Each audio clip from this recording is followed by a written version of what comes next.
Hi, in this video you're gonna learn how you can get to Scormium Studio and how to create your very first product category. Once you get logged into your LMS account, go to the left panel and at the bottom choose option Scormium Studio.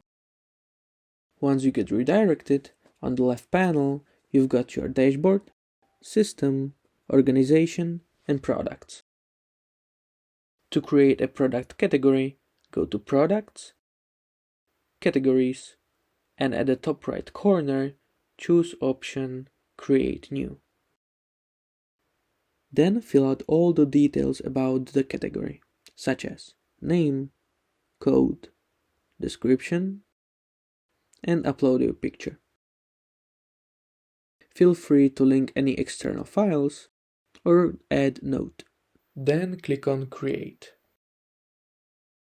And you have successfully created your product category.